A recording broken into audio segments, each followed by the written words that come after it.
Sorry guys, here we are out for another crack at it. It's been a real rough season this year. Everywhere we've gone, every time we've been out, we're getting skunked, catching only one fish, losing them at the holes. It's been brutal.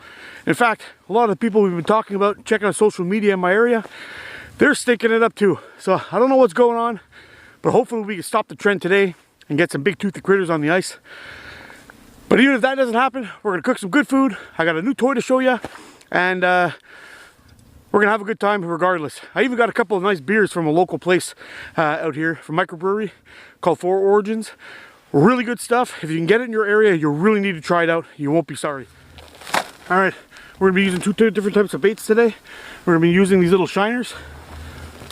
I'm gonna drop him down the hole as far down as it'll go. And then I'm gonna bring him back up about 1.5 feet, 2 feet off the bottom. And we'll see how that goes.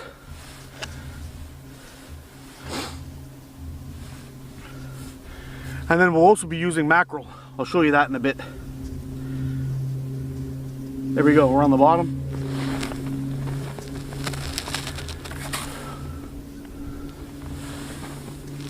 There we go.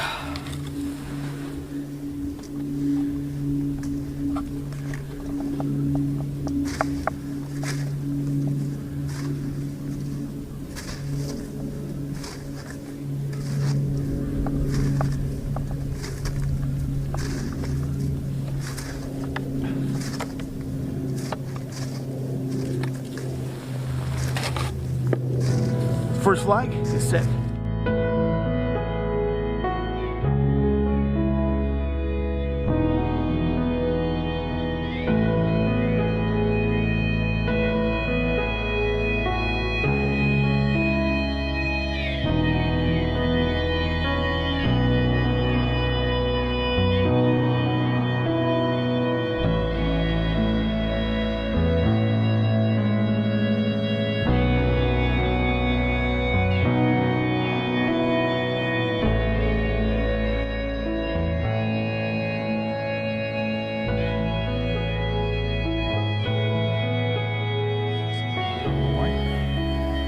Mark's gonna fish on.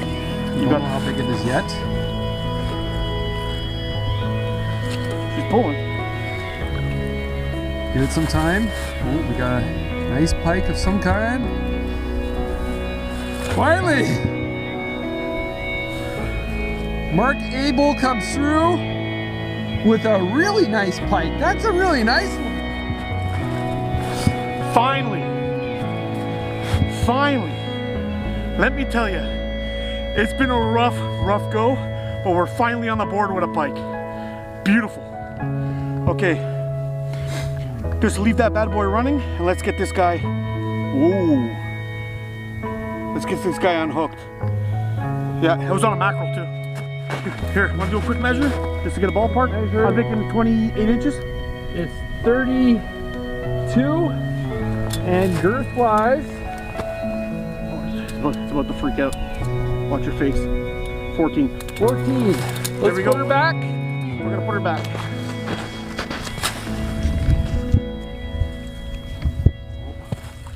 Oh, there we go.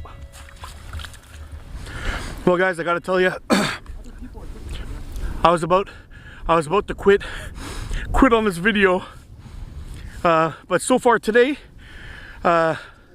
we've got two perch caught from Victor.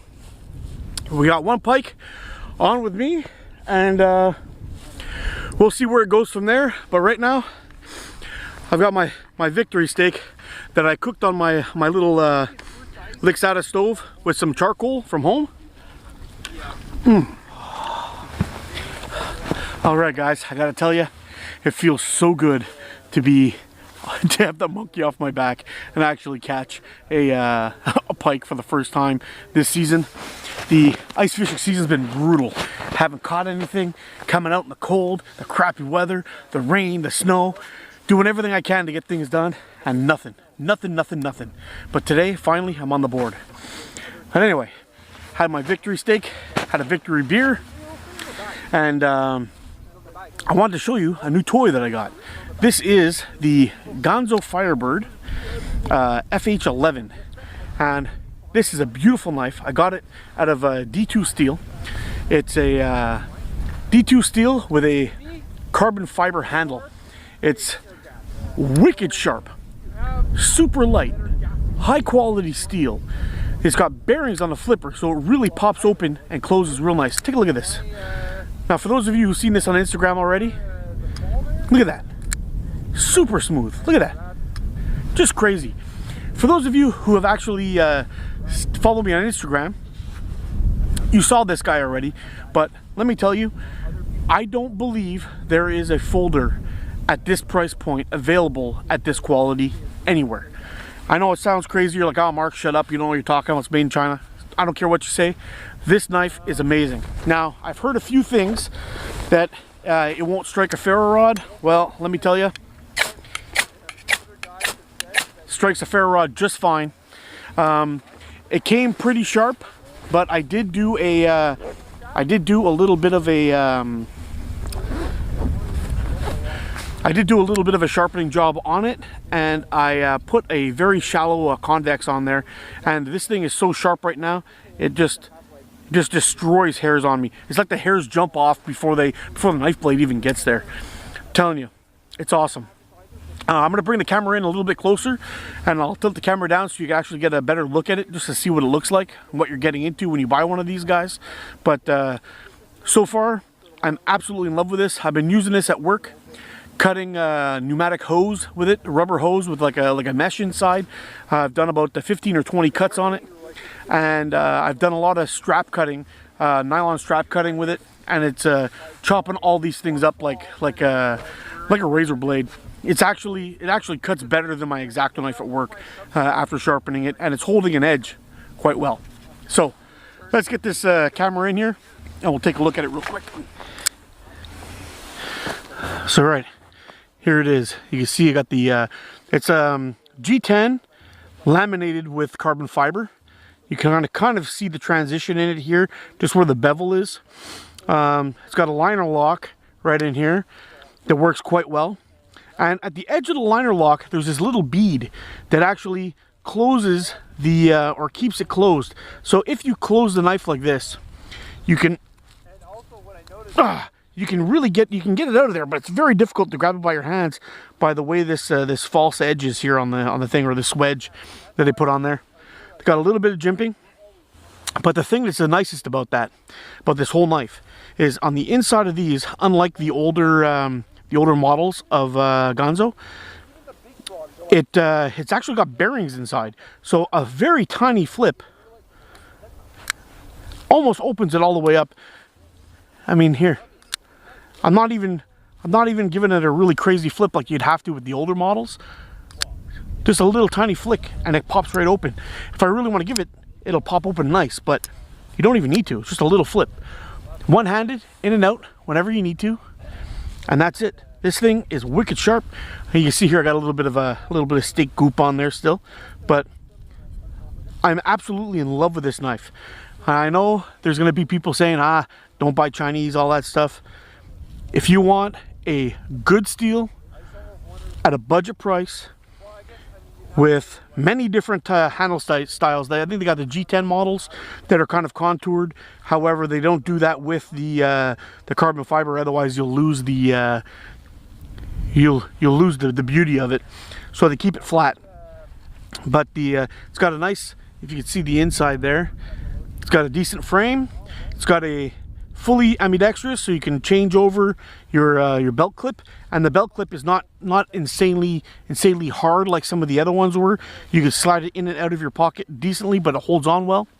Got a little G10 spacer in here, and there you go. And a little bit of jimping up on top if you like to put your thumb up on top. I'm not a thumb wrap guy. I prefer to hold my knives like this, or if I'm going to be doing other kind of cutting, I usually do this kind of grip. But some people like to put their thumb up there. I don't, but there it is. Have a look. There we go. D2 steel, the Firebird FH11. What an awesome little folder to carry with you. And so far, it is absolutely wicked sharp. So there you have it, guys. If you're looking for a flipper, if you're in Canada, you'll get this in between 30 and 40 bucks. Totally worth it as far as I'm concerned, considering the steel. And edge retention is pretty good on it. The action's fantastic. It's perfectly centered in the inside. No worries about it going off crooked or anything like that, like some of the earlier Ganzos did. There you go. All right, guys. So we got everything all packed up here. We're gonna take off for a bit. It's around 3 o'clock now in the afternoon. We're gonna head off to another spot, see if we can get some video of some snowy owls for you. And then I'm gonna pack it on up and get out of here. So hopefully got enough footage for a video, and we'll see what's going on, but I'll check in with you later.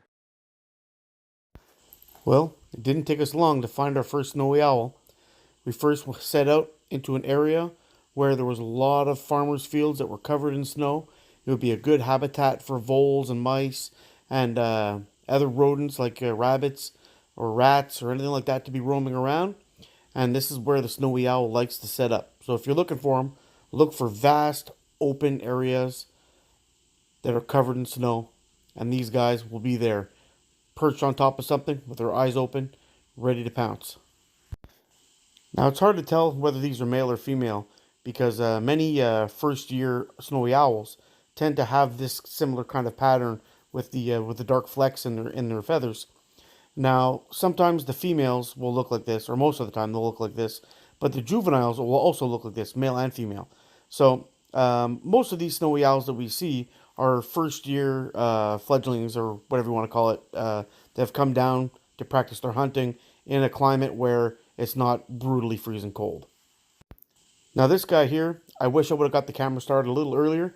You can see he's got that little brown thing right at the end of his feet here. That is an owl pellet.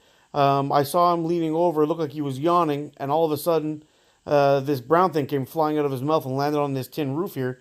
And I wish I would have had the camera going in time, but unfortunately I got a picture of him bending over just after that thing hit the ground. Man, it must suck to be a vole.